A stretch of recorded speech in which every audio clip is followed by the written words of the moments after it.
Smart உங்களை அன்புடன் வரவேற்கிறது. Grass, explore, when. அனைவருக்கும் இந்த நாள் இனிய நாளாக அமைய வாழ்த்துக்கள். இன்றைக்கி ஒரு நல்ல டாப்பிக்கோட இந்த வீடியோவை நம்ம ஸ்டார்ட் பண்ணிடலாம். சாப்டர் 2 லைன்ஸ் அண்ட் ஆங்கிள்ஸில் நம்ம இப்போ இந்த 4 பாயிண்ட்ஸ் டிஸ்கஸ் பண்ண போகிறோம் அண்ட் அதுக்கு ரிலேட்டடான சம்ஸும் பார்க்க போகிறோம். ஸோ ஃபர்ஸ்ட் வந்து 2.1 ஹெட்டிங் என்னன்னா பாயிண்ட். ஸோ ஒரு பாயிண்ட்னா என்ன? ஒரு பாயிண்ட் அப்படிங்கிறது ஒரு லொக்கேஷனை ஆர் ஒரு ஒரு பர்டிகுலர் ஆப்ஜெக்டை ப்ரிசைஸாக நம்ம மார்க் பண்ணுறதுக்கு யூஸ் பண்ணுவோம். So it's a single dot. இது நம்ம ப்ரிசைஸாக ஒரு லொக்கேஷனை சொல்கிறனால அது ரொம்ப டைனியாக தான் இருக்கும். ஸோ ரொம்ப சின்னதாக, ரொம்ப ஷார்ப்பாக, கரெக்டாக ஒரு டாட். இதுதான் வந்து ஒரு பாயிண்ட் அப்படின்னு நம்ம சொல்லுவோம். இதில் முக்கியமான விஷயம் என்னன்னா, இந்த பாயிண்ட்டுக்கு லென்த்தோ பிரெத்தோ கிடையாது. So there is no length, breadth or even height. இதெல்லாம் பாயிண்ட்டுக்கு கிடையாது. அண்ட் இந்த பாயிண்ட்டை நம்ம எப்படி நேம் பண்ணுவோம் அப்படின்னா, ஒரு கேபிட்டல் லெட்டர் வச்சு நேம் பண்ணுவோம். ஃபார் எக்ஸாம்பிள், இப்போ இது வந்து ஒரு point B, point H, point S, இந்த மாதிரி நம்ம நேம் பண்ணுவோம். இதுதான் ஒரு பாயிண்ட். ஸோ இந்த பாயிண்ட் எப்போவுமே தின்னா ஷார்ப்பாக கரெக்டாக இருக்கணும். ஸோ நீங்கள் பென்சிலில் ஒரு பாயிண்ட் வைக்கும் போது உங்கள் பென்சில் ரொம்ப ஷார்ப்பாக இருக்கா அப்படின்னு செக் பண்ணிக்கோங்க. Next line segment. Line segment அப்படிங்கிறது ஒரு லைன் வித் எண்ட் பாயிண்ட்ஸ். அதுக்கு எண்ட் பாயிண்ட் இருக்கும், எண்ட் பாயிண்ட்ஸ் இருக்கும். அதாவது 2 பாயிண்ட்ஸ் இருக்கும் அதுக்கு. ஃபார் எக்ஸாம்பிள், ஏங்கிறது ஒரு பாயிண்ட், பிங்கிறது ஒரு பாயிண்ட். இதை நம்ம ஜாயின் பண்ணிட்டோம் அப்படின்னா ஏபிங்கிறது ஒரு line segment. It has a starting point and a ending point. இது ரெண்டுமே இருந்தால் அதுக்கு பேர் லைன் செக்மெண்ட். இப்போ இந்த லைன் செக்மெண்டோட எண்ட் பாயிண்ட்ஸ் அப்படின்னு பார்த்தா ஏ அண்ட் பி. இந்த பக்கம் ஏ, இந்த பக்கம் பி. இதை நம்ம எப்படி ரெப்ரசன்ட் பண்ணுவோம் அப்படின்னா, ஏ பி மேல இப்படி ஒரு லைன் செக்மெண்ட் போடுவோம். இதுக்கு என்ன அர்த்தம்னா, AB is a line segment அப்படின்னு அர்த்தம். Next line. ஸோ லைன் அப்படிங்கிறது ரெண்டு பக்கமும் இப்படி எக்ஸ்டெண்ட் ஆகி போயிட்டே இருக்கும். ஃபார் எக்ஸாம்பிள்,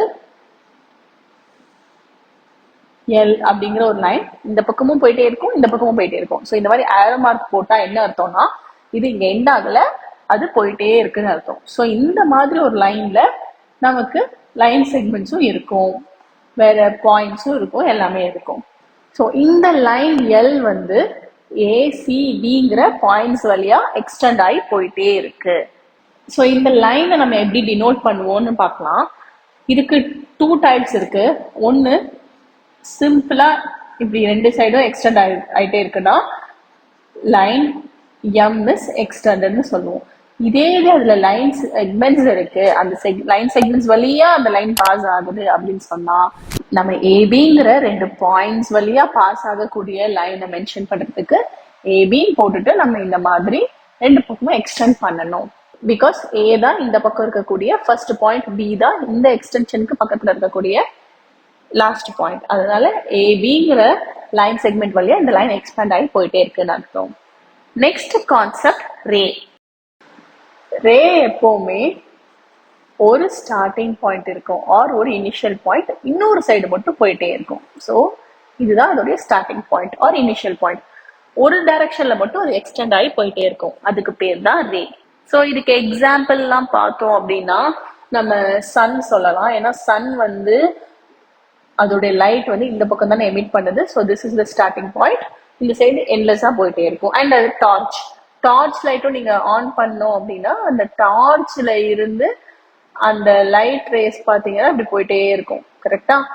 ஸோ இது ஸ்டார்டிங் பாயிண்ட் அண்ட் இது எண்ட்லெஸ்ஸாக எக்ஸ்டெண்ட் ஆகி போயிட்டே இருக்கும். இதை நம்ம எப்படி டினோட் பண்றதுன்னு பார்ப்போம்.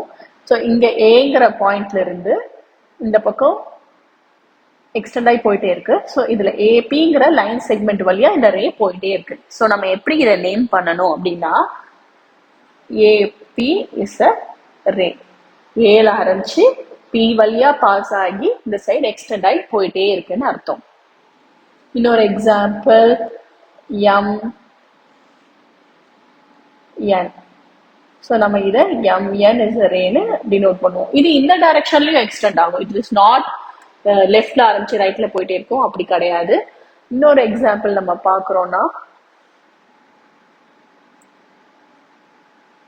ஸோ இப்போ நம்ம இந்த ரேவை நேம் பண்ணணும்னா யூடி. யூ தான் ஸ்டார்டிங் பாயிண்ட், டி வழியா அது பாஸ் ஆகி எக்ஸ்டெண்ட் ஆகி போயிட்டே இருக்குன்னு அர்த்தம். இப்போ இதுக்கு ரிலேட்டடான சம்ஸ் நம்ம இப்போ டிஸ்கஸ் பண்ணலாம். First sum, Rihan marked a point on a piece of paper. How many lines can he draw that pass through the point?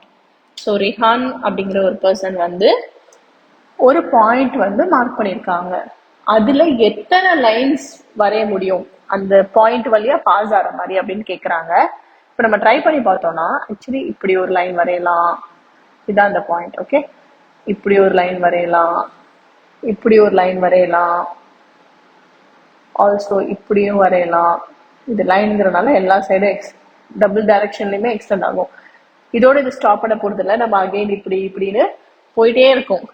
So ஒரு பாயிண்ட் வழியா நம்மளால இன்ஃபைனைட் நம்பர் ஆஃப் லைன்ஸ் வந்து ட்ரா பண்ண முடியும். So infinite number of lines can be drawn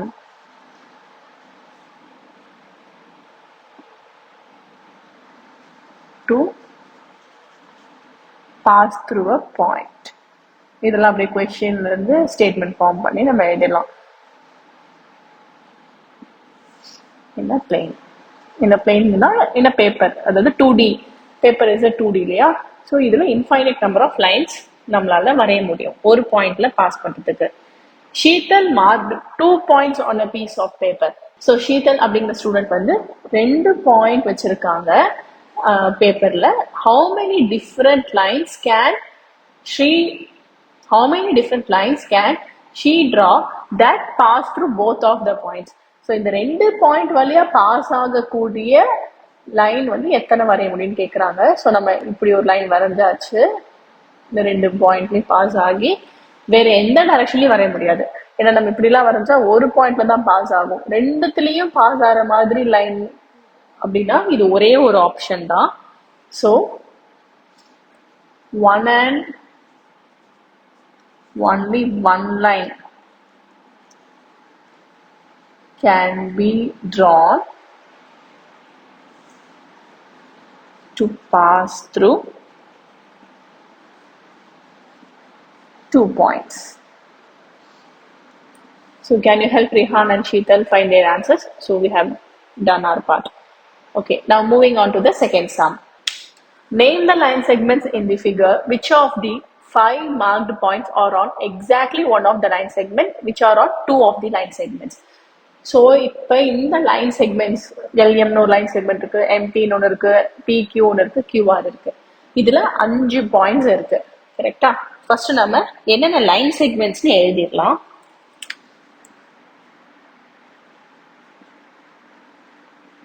line segments R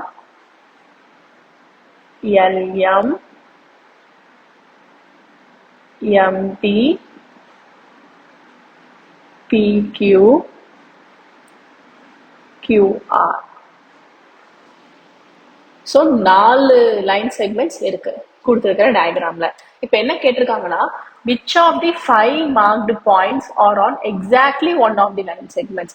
இந்த 5 points use பண்ணி இந்த 4 line segment இருக்கு. ஸோ இந்த லைன் செக்மெண்ட்ல எந்த பாயிண்ட்ஸ்லாம் இந்த லைன் செக்மெண்ட்ல மட்டும்தான் இருக்கு அப்படின்னு இருக்குன்னு கேட்குறாங்க. ஃபார் எக்ஸாம்பிள், இப்போ எல்ங்கிற பாயிண்ட் எடுத்துக்கிட்டோம்னா அது இந்த லைன் செக்மெண்ட்ல மட்டும்தான் இருக்கு, வேற எந்த லைன் செக்மெண்ட்லயும் இல்லை. So points on exactly one line segment.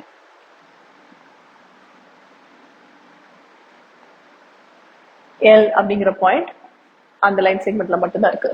அதே மாதிரி இப்ப எம்ங்கிற பாயிண்ட் பார்த்தா 2 இதுல வருது, பிங்கிறதும் 2 இதுல வருது, கியூங்கிறதும் 2 லைன் செக்மெண்ட்ல வருது. நெக்ஸ்ட் ஆர், ஆர் அப்படிங்கிற பாயிண்ட்டும் ஒரே ஒரு லைன் செக்மெண்ட்ல தான் இருக்கு. அடுத்த question, which are on 2 of the line segments. So points on exactly 2 line segments. 2 line செக்மெண்ட்ஸ்ல இருக்கக்கூடிய பாயிண்ட்ஸ். எம்ங்கிறது 2 லைன் செக்மெண்ட்லயும் இருக்கு, பிங்கிற பாயிண்ட்டும் 2 லைன் செக்மெண்ட்லயும் வருது, கியூங்கிற பாயிண்ட்டும் 2 லைன் செக்மெண்ட்லயும் வருது. Now, third sum. Name the rays shown in the figure. Is T the starting point of each of these rays? So first என்னென்ன ரே இருக்குன்னு எழுதிடலாம். நமக்கு ஆல்ரெடி தெரியும் ரே அப்படிங்கிறது ஒரு ஸ்டார்டிங் பாயிண்ட் இருக்கும், இன்னொரு சைடு வந்து எக்ஸ்டெண்ட் ஆகி போயிட்டே இருக்கும். ஸோ இப்போ இந்த டீங்கிறது ஸ்டார்டிங் பாயிண்ட்னா இந்த டிஏ அப்படின்னு எக்ஸ்டெண்ட் ஆகி போயிட்டே இருக்கு. நெக்ஸ்ட் டிஎன் அப்படிங்கிற ஒரு ரே போய்கிட்டே இருக்கு. அகெயின் டிபி அப்படிங்கிற ஒரு ரே போயிட்டே இருக்கு. அப்புறம் என்பி அப்படிங்கிற ரே போயிட்டே இருக்கு. ஸோ இதெல்லாம் தான் rays of this line segment. So next part of the question is T the starting point of each of these rays. T அப்படிங்கிற பாயிண்ட் வந்து இந்த ரேஸோட ஸ்டார்டிங் பாயிண்டான்னு கேட்டிருக்காங்க. ஆக்சுவலி பார்த்தா எல்லா ரேக்கும் கிடையாது. So T is the starting point of the ray TA, TN and TB. இந்த 3 rack தான் டீங்கிறது starting பாயிண்டா இருக்கு. என்பிங்கிற ரேக்கு என் தான் ஸ்டார்டிங் பாயிண்ட். இப்போ next set of sums discuss பண்ணலாம். Fourth sum. Draw a rough figure and write labels appropriately to illustrate each of the following. So ஒவ்வொரு கொஸ்டினும் படிச்சு அதுக்கேற்ற மாதிரி நம்ம டயக்ராம்ஸ் இப்போ வரைய போறோம்.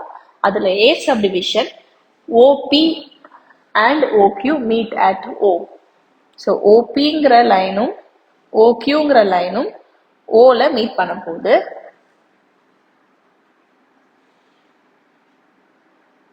நம்ம நேம் பண்ணிக்கலாம் OP. இப்போ OQ அப்படிங்கிற லைன் ஓல மீட் பண்ண போகுது. அப்ப இந்த O வழியா பாஸ் ஆகணும் இன்னொரு லைன்.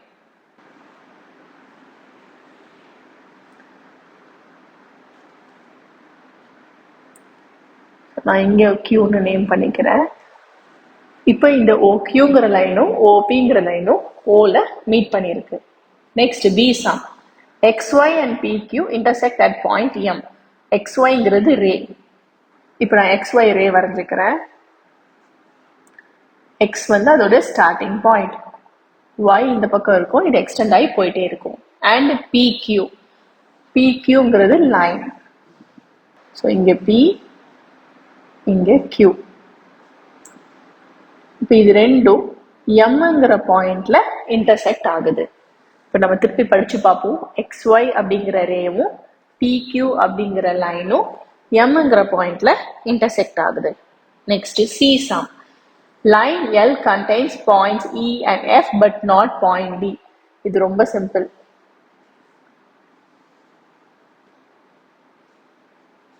Lன்னு ஒரு லைன் இருக்கு. இந்த லைன்ல பாயிண்ட் E இருக்கான், பாயிண்ட் F இருக்கான். Okay, but not point D. So இந்த L அப்படிங்கிற லைன்ல ஈயும் வச்சுட்டேன், எஃப்பும் வச்சுட்டேன். நம்ம லைன் இங்கேயும் நேம் பண்ணிக்கலாம், இங்கேயும் நேம் பண்ணிக்கலாம், தட் டசன்ட் மேட்டர். இப்போ பாயிண்ட் டி அதுல இருக்கக்கூடாது. ஸோ நான் என்ன பண்ண போறேன், பாயிண்ட் டி நான் லைன்ல இல்லாம எங்கேயாவது தள்ளி வச்சுப்பேன். ஸோ லைன் எல்ல பாயிண்ட் இ அண்ட் எஃப் இருக்கு, டிங்கிற பாயிண்ட் இல்ல. D sum. Point P lies on AB. ஒரு லைன் செக்மெண்ட் ஏபி இருக்கு, அதுல பாயிண்ட் பி இருக்கணும். ஸோ எங்கேயாவது ஒரு டாட் வச்சு point B. Point P lies on AB. இப்போ ஃபிஃப்த் சம் பார்க்கலாம். Fifth sum. In this figure, name. இதெல்லாம் நம்ம நேம் பண்ண போறோம். இதுல 5 பாயிண்ட்ஸ் நேம் பண்ணணும். இப்போ இதை பார்க்கும்போது என்னென்ன பாயிண்ட் இருக்கு, டி, இ, அதெல்லாம் நம்ம எழுதிக்கலாம். டி, இ, நெக்ஸ்ட் ஓ, அப்புறம் சி, பி. ஸோ இந்த டயக்ராம்ல இருக்கக்கூடிய 5 பாயிண்ட்ஸ் எழுதியாச்சு. அப்புறம் லைன் கேட்குறாங்க. லைன் அப்படின்னா ரெண்டு பக்கமும் எக்ஸ்டெண்ட் ஆகி போயிட்டே இருக்கும். டிபி அப்படிங்கிற லைன் தான் ரெண்டு பக்கமும் எக்ஸ்டெண்ட் ஆகி போயிட்டே இருக்கு. ஸோ டிபிங்கிற பாயிண்ட் வழியா பாஸ் ஆகக்கூடிய அந்த லைன் எக்ஸ்டெண்ட் ஆகி போயிட்டே இருக்கு. அண்ட் இப்போ 4 ரேஸ் கேட்குறாங்க. நம்ம எனி 4 ரேஸ் எழுதலாம். நான் ஓ வச்சு எழுத போறேன். ஸோ ஓசி வந்து ஒரு ரே, ஓபி ஒரு ரே, இங்க ஓ ஸ்டார்டிங் பாயிண்டா வச்சு இந்த பக்கம் வரக்கூடிய ஓடி ஒரு ரே, அதே மாதிரி ஓஇ, ஓங்கிறது தான் ஸ்டார்டிங் பாயிண்ட் ஆஃப் த ரே, அதுல இருந்து இன்னொரு சைடு அது எக்ஸ்டெண்ட் ஆகி போயிட்டே இருக்கும். இப்போ 5 லைன் செக்மெண்ட்ஸ் கேட்குறாங்க. லைன் செக்மெண்ட்ஸ் அப்படிங்கிறது starting point and ending point இருக்கணும். ஸோ இதுல பார்க்கும்போது டிஇ அப்படிங்கிறது ஒரு லைன் செக்மெண்ட், அப்புறம் இஓ அப்படிங்கிறது ஒரு லைன் செக்மெண்ட், அதே மாதிரி இபி அப்படிங்கிறதும் ஒரு லைன் செக்மெண்ட். நெக்ஸ்ட் பிஓ அப்படிங்கிறதும் ஒரு லைன் செக்மெண்ட். அதே மாதிரி டிஓ அப்படிங்கிறதும் ஒரு லைன் செக்மெண்ட். 2 எண்ட் பாயிண்ட்ஸ் இருக்கும் லைன் செக்மெண்ட்டுக்கு. ஸோ அதெல்லாம் லைன் செக்மெண்ட்ஸ் எழுதியாச்சு. இப்போ இதுல இருக்கக்கூடிய last some, here is a ray OA. OA அப்படின்னு ஒரு ரே இருக்கு.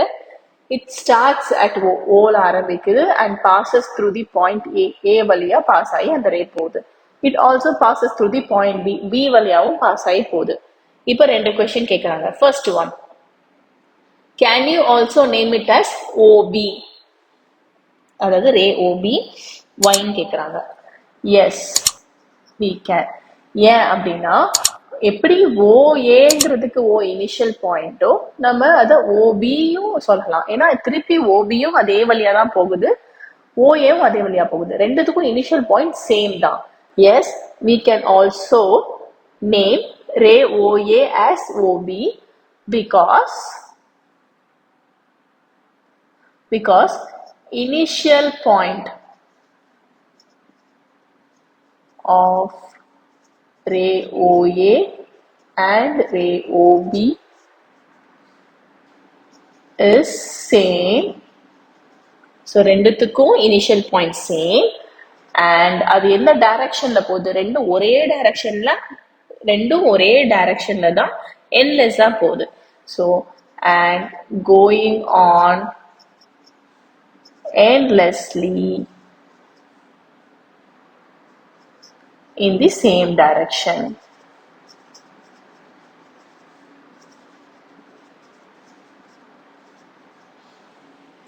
Next B, can we write OA as AO? Why not? Actually இப்படி எழுத முடியாது. ஸோ இதுக்கு என்ன அர்த்தம்னா ஓல ஆரம்பிச்சு ஏங்கிற பாயிண்ட் வழியா அப்படியே என்லெஸ்ஸா போகுதுன்னு அர்த்தம். இப்ப ஏஓன்னு எழுதணும்னா இது ஏல ஆரம்பிச்சு ஓ வழியா என்லெஸ்ஸா போகுதா? கிடையாது. ஸோ நம்மளால அப்படி எழுத முடியாது. No, we cannot write OA as AO because ரெண்டுத்துக்குமே இனிஷியல் பாயிண்ட்டும் வேற இல்ல. Because initial point of this is not same. ரெண்டுத்துக்கும் சேம் கிடையாது. ரே ஓஏ ஓட இனிஷியல் பாயிண்ட் ஓ, ரே ஏ ஓட இனிஷியல் பாயிண்ட் ஏ. அதனால ரெண்டுமே சேம் கிடையாது. ஸோ இதோட இதுக்கு ரிலேட்டடான டெக்ஸ்ட் புக் சப்ஸ்லாம் நம்ம டிஸ்கஸ் பண்ணிட்டோம். இப்போ நெக்ஸ்ட் டாபிக் போகலாம். இந்த வீடியோவை பார்த்த அனைவருக்கும் நன்றி. இந்த வீடியோ உங்களுக்கு பிடிச்சிருந்தா லைக் பண்ணுங்கள். ஏதாவது டவுட்ஸ் இருந்துச்சுன்னா கீழே கமெண்ட் பண்ணுங்கள். அண்ட் எல்லோரோட பெனிஃபிட்டுக்காகவும் ஷேர் பண்ணுங்கள். அண்ட் முக்கியமாக சப்ஸ்கிரைப் பண்ணிடுங்க. அப்புறம் எந்த அப்டேட்ஸும் மிஸ் பண்ணாமல் இருக்க அந்த நோட்டிஃபிகேஷன் ஐக்கானையும் ப்ரெஸ் பண்ணுங்கள்.